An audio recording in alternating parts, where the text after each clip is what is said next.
tried to warn them. They didn't listen. Yes! Every week, the Hoffman Show goes into the belly of the beast. We read those comments, baby. Never read the comments. All right, this is how this works. We do the show.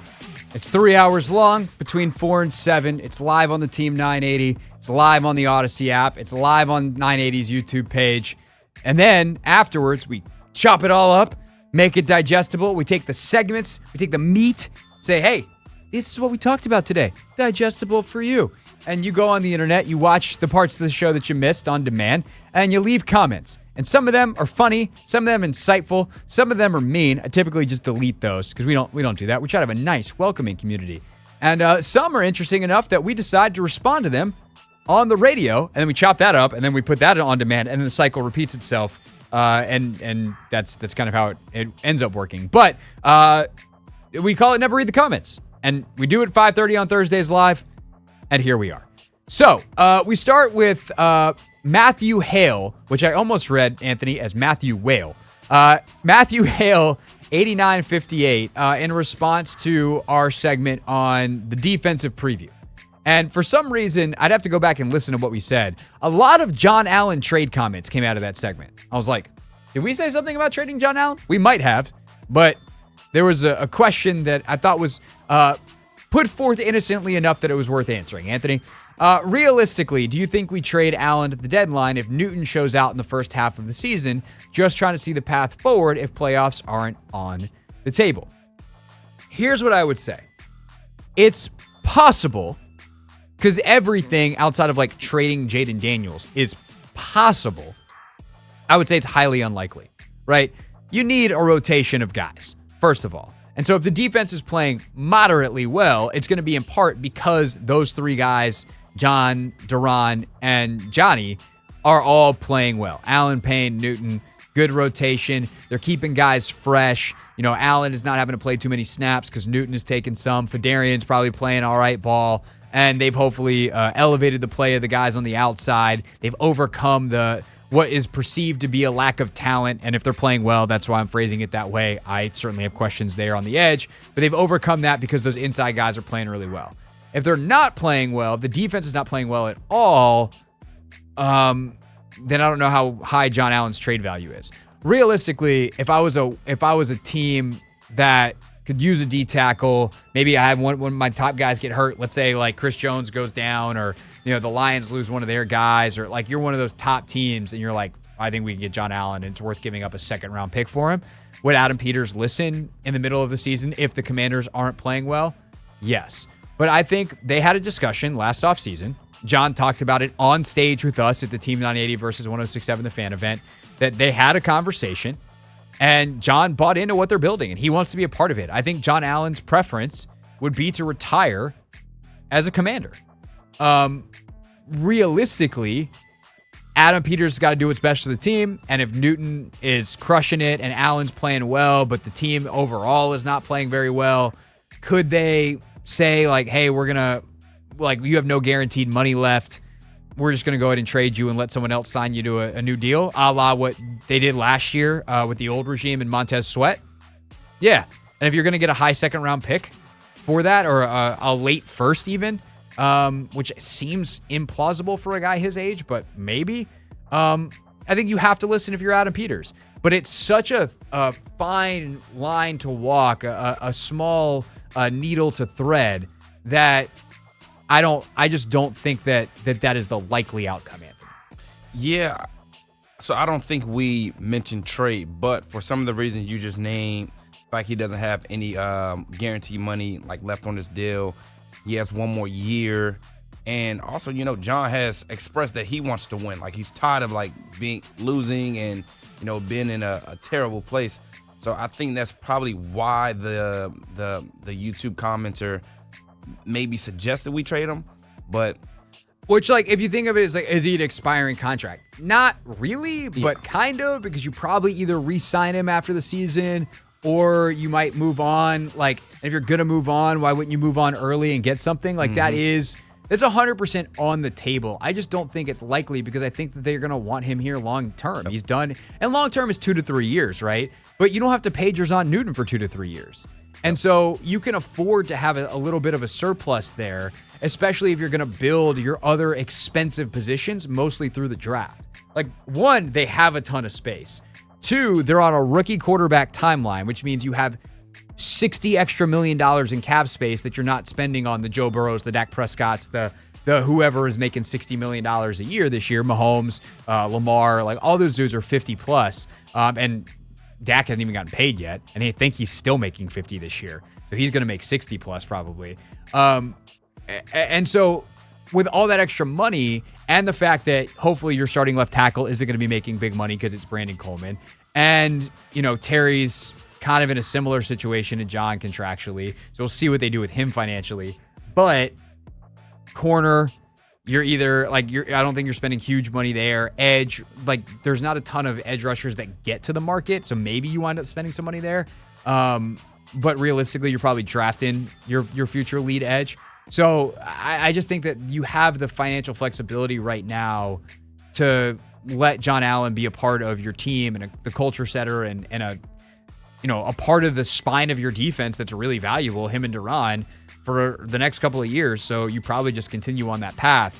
But if for whatever reason you're like, man, Newton could be better than Allen, we need to make him the starter, and we think John wants to go, our timeline maybe is a little slower. Maybe as great as Jayden's looked so far, we think it's going to take 3 years to be at the peak of his powers, not a next year situation.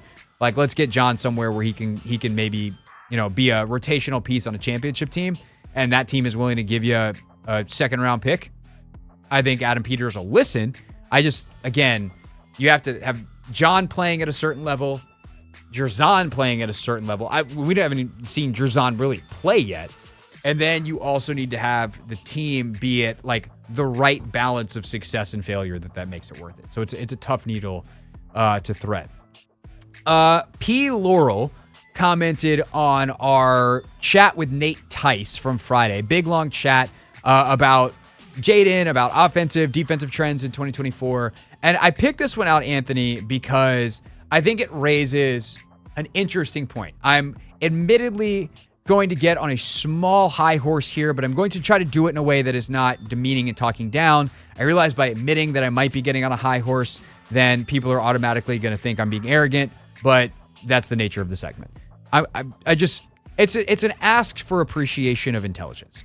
From P. Laurel, Tice seems to be swimming upstream consistently on the topic of Daniels as a prospect. Forget about his NFL career for now because it hasn't happened yet. But of all the prospects, the most questionable floor is May's. So how is it that Tice is saying May and Williams are the top 2 prospects he's seen in 10 years? I just wish someone would challenge some of the things Tice has said. Really makes me believe he's relying on measurables like size and not film.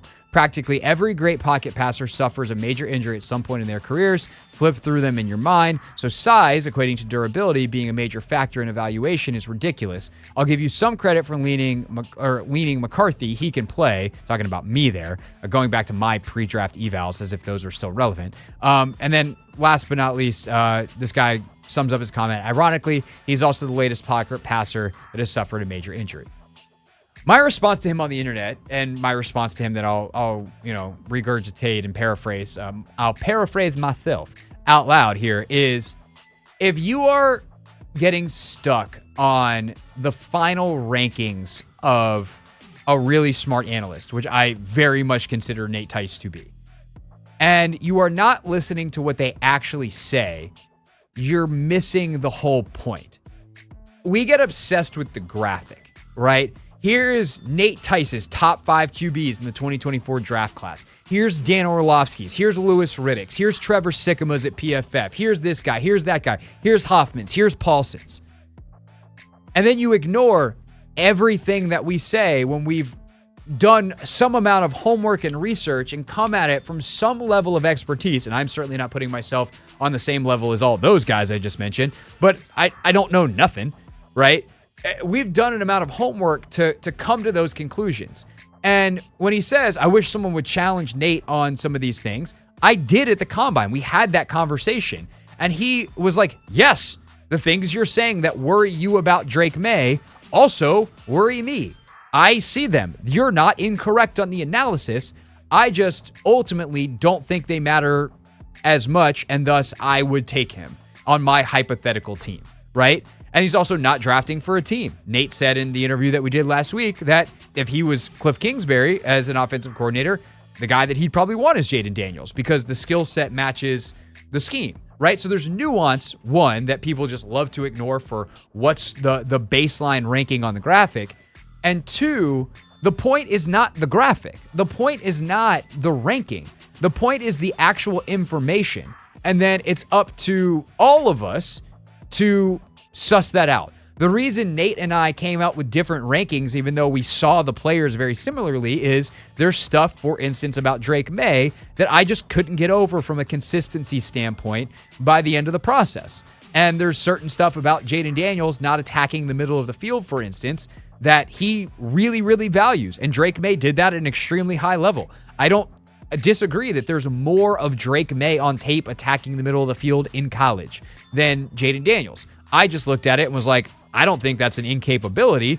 I think it's the fact that he had Malik Neighbors and Brian Thomas on the outside, and he was making business decisions that were clearly good for business. He won the Heisman Trophy and was awesome, and their LSU team could have been a playoff team if their defense wasn't abysmal. So at the end of the day, every team, like real personnel evaluator, is going to have different things they value. And that is going to be both off their own experience and the system that they're trying to fit a player into. If you think I'm sure GMs that love certain players that are like, oh, that edge player, that guy I freaking love. I can't believe that he's available to me, but he doesn't fit my system and I can't draft him because my coaches don't have a use for him. That's the reality of the situation sometimes.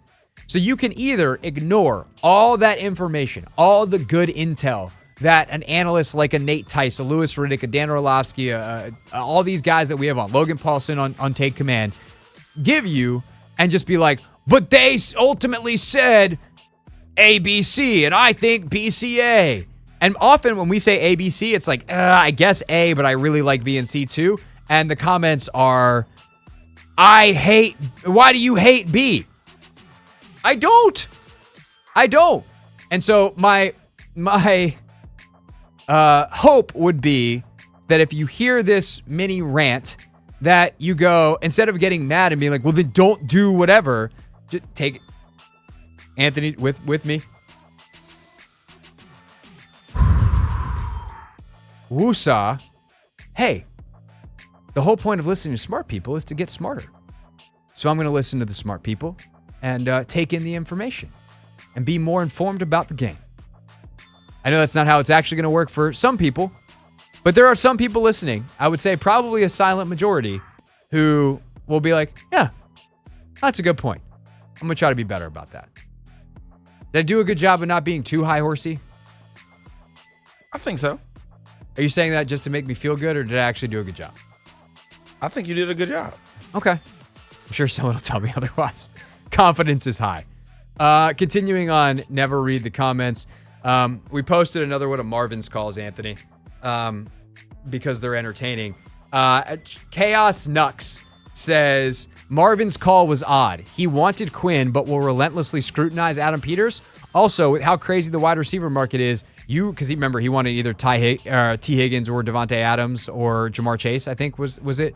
No, it was Higgins or Chase after the season.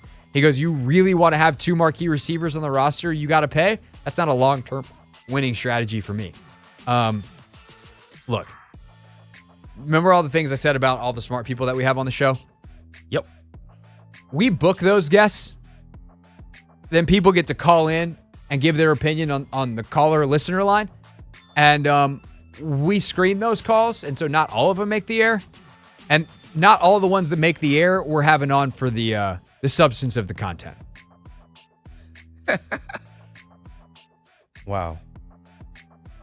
I just say, Marvin's entertaining as hell. His takes they're incredibly like, it's entertaining because it's a workout for your brain to figure out, does this make any sense? Yeah. He had his most sensical call this week, and I hated 78% of it. I thought a lot of Marvin's called just because of how vastly improved the call was compared to his others. So I think he gets an A for effort. Yeah, we'll take the A for effort. Here's what else I would say is there's always a guy in the barbershop who's wrong and loud. Yep. And they're almost as loud as they are wrong. And everyone just kind of laughs, and then eventually the adults start talking. Yeah. That was probably a little harsh. The adults start talking. But like if you've been in the barbershop, it's true. And eventually someone looks at him, and typically one of the barbers like, hey, and this used to happen when I would go, especially to black barbershops. They know what I did, and they'd be like, this dude like actually covers and I was like on the beat at the time. And they'd be like, this dude knows stuff. We're trying to get info. We're trying to get the inside scoop. Marvin, shut up. We asked him the question. Don't you think? Man, shut up. One of the barbers eventually just look at him. Man, shut up. Nah, some people do really have really, really, really poor takes. And when I'm in there, sometimes I just sit back and like listen, I laugh. Like even my dad, I think my dad has some really bad takes. Shout out Big Tony. Shout out Big Tony. And I just sit back, I listen. I sit back and listen, I just laugh. And my mom does the same thing because she knows sometimes he just is very irrational. So, you just got to let him be irrational and then when they get it out. Yeah, just let him get it out. And sometimes we do that for entertainment purposes here on the radio. Exactly. Every time Marvin calls. This one I thought was fun from Wonderful Faison. I'm fascinated. We talked about in a pick 6 last week, Anthony, that they're not going to do team captains this year on like a season-long basis. It's going to be a weekly thing for them. And someone goes, I'm fascinated with this approach they're taking with being a captain. I'm even more intrigued by the sub-leaders he will choose. Should they have a nickname, the inner circle, the round table, the core, so many options? Because they're going to have a leadership council, but they're not going to have formal captains. Whoever is the captain will change on a weekly basis, or the captains on a weekly basis. And someone replied with the potential nickname options, the cabinet. I like that. For a DC team, Cabinet? I hate most political jokes. But like the idea that like, hey, we got our Secretary of Defense, we got our, all the other cabinet positions. Leader of the Secretary of the Department of the Interior. Like we got Secretary of Education. Like we got all these people that are advising the leader. And while Dan Quinn is not the president, obviously, he's the head coach. I like the idea for a DC group. Like it kind of is like, hey, let's have a cabinet meeting. Let's get the important principals in here to talk about this. No, that does make sense. You flush it out. Yeah. Do you have any other nicknames that you'd like to put forth, Anthony? No. Okay, I don't either. I wish I'd saved more time for this one. And then we got a couple of punishment suggestions, Anthony. They're not very good, but we'll read them anyway. Actually, there's one that I don't mind. Mr. J. Smitty 555. Craig, I have a genuine question unrelated to the topic of the video, but I felt like you would give a thoughtful response. Why, thanks, J. Smitty. Is the media's main purpose in gathering information in press conferences ultimately for the fans? It's disseminated in the form of an editorial, podcast, or radio show, but main purpose seems to be for the fan. Why isn't there a designated list of fan-made questions screened by the teams asked at every press conference? Good question. The premise here, I would say, is correct. Ultimately, our job is to be the liaison between you, the fans, and the team. I've told that to many PR folk before. Been like, hey, I don't know what you're doing to me right now, but like my listeners are your fans. And so if you want to reach them, hello. But we're an important neutral kind of step in all of that. What you don't want is fans asking, you don't want the team screening the questions because they could pick out all the ones that they don't want to answer. That's part of the reason why we have jobs. We're professionally trained to get information. And hopefully we are skilled in asking questions in a way that, fans wouldn't. We used to do a segment, Anthony, we might bring this back at some point. we did the segment where we'd have fans call in with questions, and then I would reframe the question and how I thought it should be asked in a press conference, and then try my best to answer it. And if you're good at the job, you can get better information than, say, a fan would, because a fan's like, why does this guy suck? And a journalist might be like, it seems that player X, had some issues this week. What is it that he's not grasping that you're trying to get him to accomplish? And a coach is going to respond much better to that than, why did your guy suck? And so there is just kind of we might have information too. That I think that's the other thing is, like, press conferences are a small piece of the puzzle. Real reporting happens behind the scenes. You have to know information to get information. And so if it's just, hey, here's what fans want to know in a press conference setting, you're actually not going to learn that much. It's the ability in an editorial piece, whether it's a radio show, a column, a news article, whatever, to take the things that we learn behind the scenes, not at a press conference, because people aren't willing to say it at a press conference, with what's said at a press conference to create a more complete picture. That would be my answer to that question. All right. Last but not least, Anthony, we asked for more punishment ideas for our weekly Competition Wednesday segment. We're going to pick 3 games against the spread, and the loser, the worst record of those 3 games, is ultimately going to have to do something on a wheel of punishment / reward. Either one would work. And of course, people wanted to send in more punishments than rewards. I thought this was mean. Mr. Swervon, loser has to listen to Nick Wright talk about Pat Mahomes and LeBron James for an hour straight. Why are we taking shots at Nick Wright? First of all, I love Nick Wright, and I wouldn't mind doing that because I love LeBron James. That's also true. That's like a reward for Anthony. He gets to listen to Nick Wright talk about LeBron James. Also, you just have to listen to their show, and that'll happen inherently. Yeah. This is what I thought was funny. It's a total misunderstanding of the show, Anthony.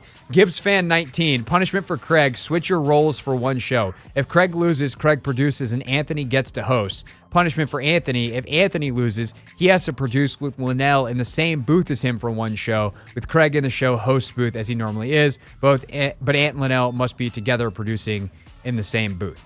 That would be punishment for you, but you don't need any help. Linnell would be a detriment on the producer side. That's why when Linnell is here, we have him over with me. Yeah.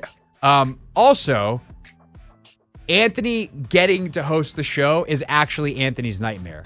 We've talked about this before. Anthony is not a producer who secretly wants to be a host. There are many of those in our industry. That is not Anthony's, dream. It's actually Anthony's nightmare. He has had actual nightmares about it, that all of a sudden I lost my voice or called out sick last minute and he had to host the show.